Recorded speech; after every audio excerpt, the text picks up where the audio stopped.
The game theory: how to survive an urban apocalypse. Tom Clancy's The Division Resurgence, bro. I think this is a new game because I've played the Division before. I could be wrong. I don't think it was called The Division Resurgence. New York. I don't know. The Big Apple, the city that never sleeps. But there's one title that's less a nickname and more just factual information. The 5 boroughs. Named that way because New York can be divided up into 5 separate chunks, or boroughs, each with their own personality. From the artsy vibes of Brooklyn to the rich cultural history of the Bronx. And let me tell you, despite them all being part of the exact same city, the rivalry between them gets intense. For decades, people have argued about which one is the best. But now there's Tom Clancy's Division Resurgence, which has entered the chat. Yeah, this is a new one then. I never played this one. I played the Division though, the original. And squashed the debate. With only one major safe settlement throughout all the 5 boroughs, this game sent a statement. In a survival situation. Wait, am I bugging? Hold on. Cause this ain't a new game. Yeah, no, I'm not bugging. 2016, The Division. It wasn't called Resurgence. Okay. It's the same map, no? One and only one borough would be the one to come out on top. But is the game right? Is it wrong? As a former New Yorker myself, I wasn't going to take this answer lying down. And so today, I'm going to settle the debate once and for all. When caught in an end-of-the-world scenario, which borough in New York is going to be the best borough in New York? This right here, this is going to be some crucial life-saving information. And don't you forget about it. I like that. MatPat's game theory. The best borough for a zombie apocalypse, bro?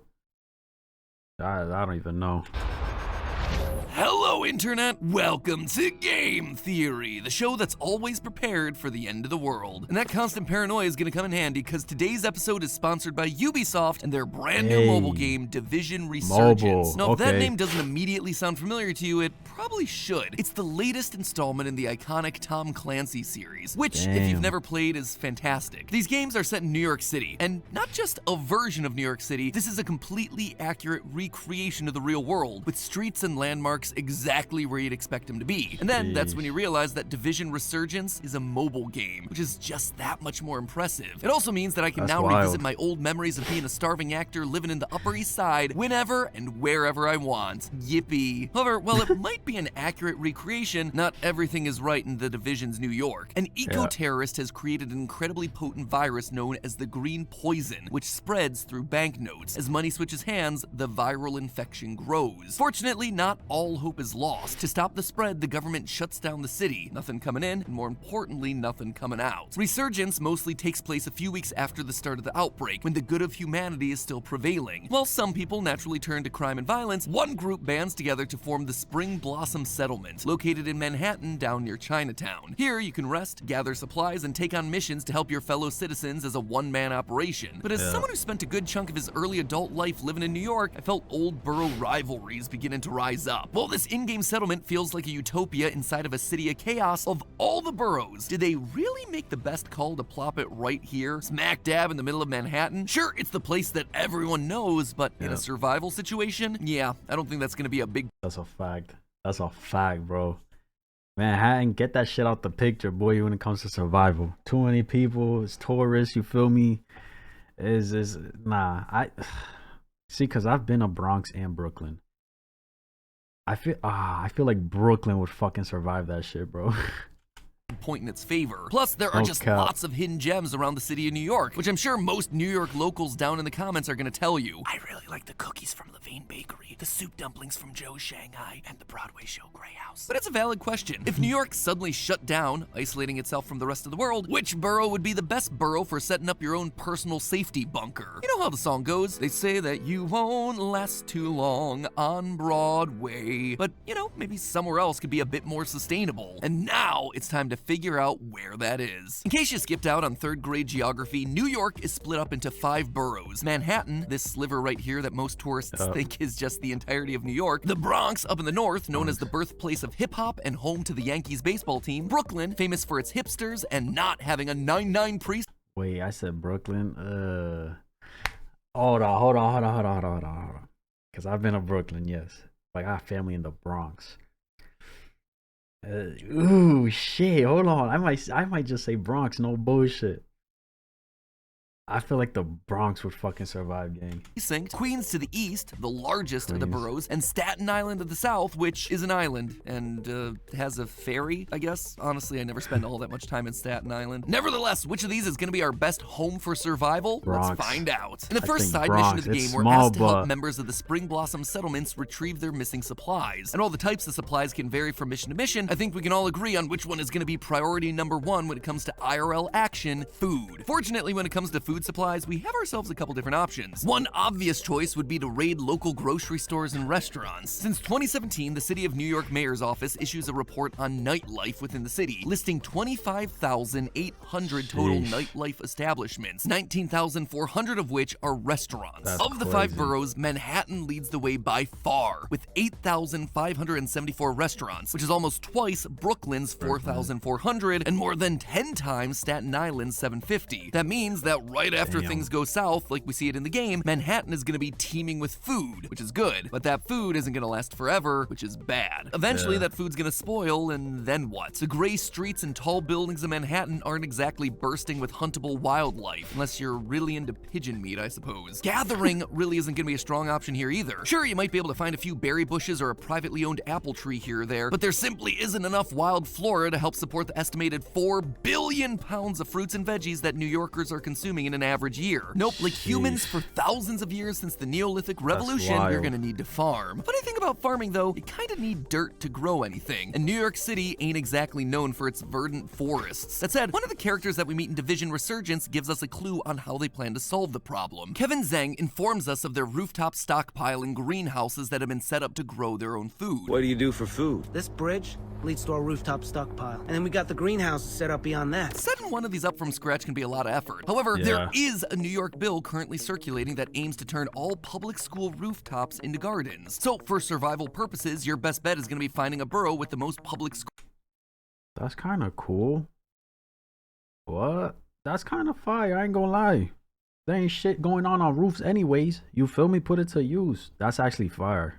I like that. Schools so you can claim all that land for yourself. Staten Island comes in at That's the low crazy. end with 84 public schools. The Bronx and Queens, meanwhile, are very close to each other with 365 and 382 respectively. Brooklyn has a respectable 575 public schools, but in general, nothing comes close to Manhattan again with a massive 879 public schools. But having the most Crazy. available rooftop land is only the start of a sustainable solution here. There's still one key problem that we have to account for when it comes to food, and that's size. It takes a whole lot of land to keep a single person fed for the entirety of a year. Although estimates on this can vary Damn. greatly, the general consensus is that it takes somewhere around half an acre of land to grow enough crops to sustain a single person for a single year. That's the size of 4.5 NBA basketball courts. Sheesh. So, in addition to all those school roofs, we might need to find some additional land. Where else do we have available to farm these crops? Well, I'm sure that the first thing that jumped to most of your minds is Central Park, a huge park that's yo. smack dab in the middle of Manhattan. Uh-huh. And while Central Park is certainly large, larger in area than 2 whole countries, Vatican City and Monaco, it is not the largest park in New York. Pelham Bay Park in the Bronx is New York's largest park, at 3 times the size of Central Park. Greenbelt in Staten Sheesh. Island, Van Cortlandt in the Bronx, and Flushing Meadows in Queens are also all larger than Central Park. The point here being that if you want to convert parks to farms, there are other and better answers than just the obvious. Staten Yeah. Island, for instance, actually comes out on top with 7,339 acres of park space, including that massive Greenbelt Park, but this one also has itself a problem. You see, a large part of Staten Island's parkland is built on top of a massive garbage pile. After the people of New York decided that they no longer wanted to look at massive trash towers, they decided to do the most responsible thing and just bury it all in dirt. Yeah, really, that is what they actually did. They buried these massive garbage dumps with soil, then got environmental engineers in to plant grasses and trees to reinforce the soil. Right now, it's actually doing pretty darn well, but if you attempted to farm all of that land, you would quickly plow out the new soil and root systems, and would just be left with a trash layer in no time. But then what about the Bronx? I've seen plenty of articles recently claiming that the Bronx is the greenest borough in NYC, with 24% of the total Damn. land designated as parkland. Queens is also representing itself well, with 7,180 acres of land dedicated to parks. But beyond just food, we also probably got to talk about which borough is going to help you defend yourself the most Yeah. effectively. While I don't condone violence in any sort of way here, if you look at what happens in the world of Division Resurgence, I think it's it's pretty darn clear that firearms are going to be a necessity in defending yourself and your rooftop Facts. farmland. Of the 5 boroughs, it's Staten Island that actually has the highest gun ownership rate, more than doubling the rate Really? of Queens, the next.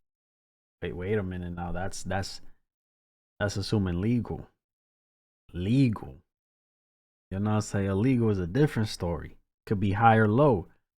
But I get it. Next most strapped borough. But that's just talking about gun ownership rates, not percentage of total guns owned. And if you take that into account, suddenly these 2 boroughs swap position. In fact, Staten Island drops way down on the leaderboard with only 15% of all legally owned firearms in New York, while Queens is closer to 24%. Now that may or may not be a good thing, because well, it now means that we know where those firearms are owned. They're exactly that. They are owned. They can be used against you. If you're looking for excess ammunition to use for yourself, well, that's another story. In the game, multiple boroughs are completely empty because all government-run facilities have fallen into chaos. In other words, there's no police force. And no police force means a lot of unused weapon repositories just hanging around, all fair game for us to go in and scoop up some resources. So, which borough has itself the most police precincts? In total, there are 77 across New York. Staten Island comes in with Bronx only 4, have it? 12 in No, the Bronx, Brooklyn. 16 in Queens, 22 in Manhattan, and finally Brooklyn with 23 total. It's kind of weird. Despite there only being 77 precincts, the number actually goes up to the 123rd precinct. Meanwhile, Brooklyn stops just shy of that 99 greatness, with its last one being the 94th. But perhaps the biggest and most important point to mention in any situation like this is population. Supply versus demand. During a citywide lockdown, as I'm sure we can all attest to, the demand for bare essentials skyrockets. And New York is the most populated city in the US. The more people there are, the thinner the resources are going to be stretched, and the more you're going to have to fight for your own survival. New York currently has a population of over 8.4 million people, and of the 5 boroughs, one always stands out as being a little bit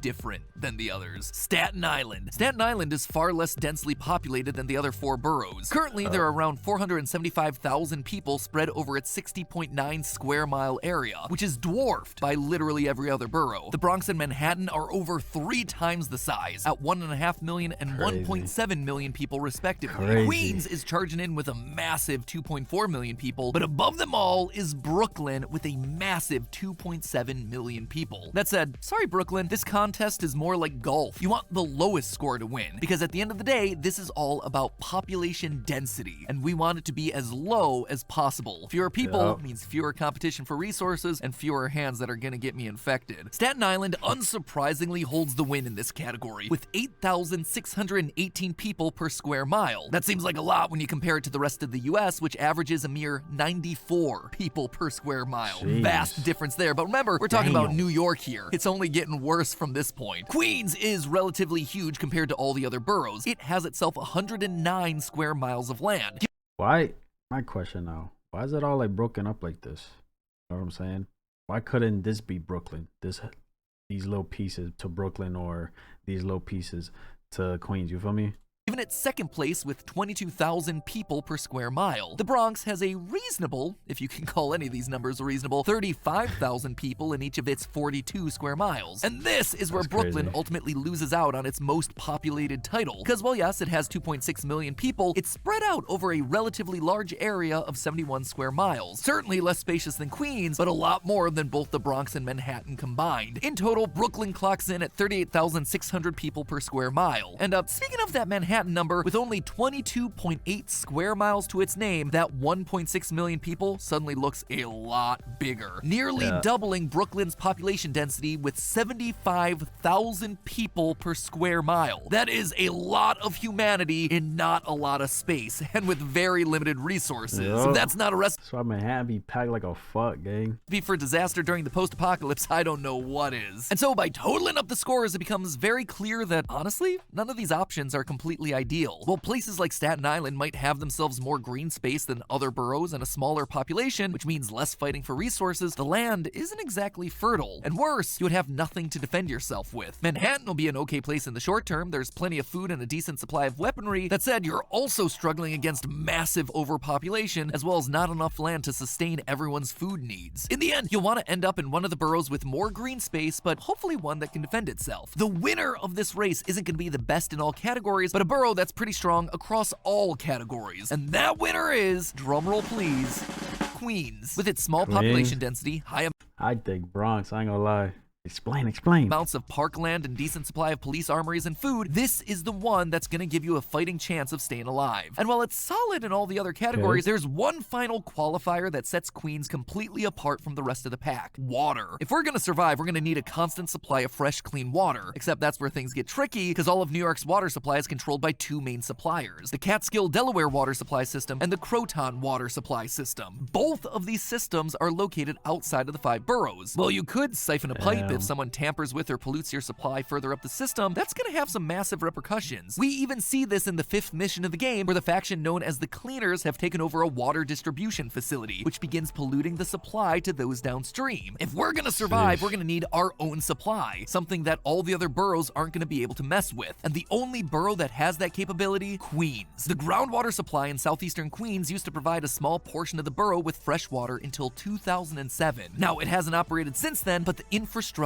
is there, and if you could get that supply switched on again, you are in the money. Wait, why'd they stop using it since 2007? You have yourself water to drink, you can sell it to other survivors for supplies, you have water for your crops too, and at the very least, it certainly beats taking a swig out of the Hudson River. So there you have it. Queens, definitively the best New York borough, within a very specific set of hypothetical parameters. But hey, thanks once again to Ubisoft for sponsoring today's video. It's been fun to dive back into the city that I used to wander around with Stephanie as I was starting this whole YouTube thing, and now I get to visit it whenever I want thanks to Tom Clancy's Division Resurgence. I also love the RPG-like system that they put into the game. Seriously, these guys know me so well at this point. You get to pick your specialization, which is essentially your class, but that isn't all. You then can customize your weapons and gear to really make your specialization unique to you and your playstyle. The story is also completely unique. This isn't a port, it's not a retelling of a previous game. It is a standalone and canon story, with the first 3 missions literally putting you into the hearts of the riots as the green poison breaks out across New York and the city is put into lockdown. It is a fascinating part of the franchise's story that we've never been able to see before. And now you can literally experience it whenever you want, wherever you want, because it's on your phone. So if you want to get in on the action and show everyone that knowledge really is... That's crazy, bro. That's crazy. I'm over here thinking Brooklyn. Nope, let me go to the Bronx. You know what I'm saying? Man said Queens. You feel me? That's wild, bro. I love how he did that, though. It's a little like... He kind of like did his video... Like, the whole video is sponsored, yes. And he tied both of them together. But the fact that he said, I'm going to do it my way, and I'm going to still talk about the Division, is insane, bro. You know what I'm saying? Let me see. Let's admit it. We're all just here to see Map Pack go insane. I feel at this point, Map Pack is equipped for any type of dystopian sci-fi scenario imaginable. Just one thing to point out. Many other parks in the Division's NYC would be unusable for farming because they were turned into mass graves during the initial green poison outbreaks. Damn. So that means limited greenery. You feel me? Limited space to plant shit. This was dope. I like this, bro. This came out really well. I ain't gonna lie. Let me know what you guys thought. That's my reaction. If you enjoyed, give this video a like, subscribe if you haven't. I'm out.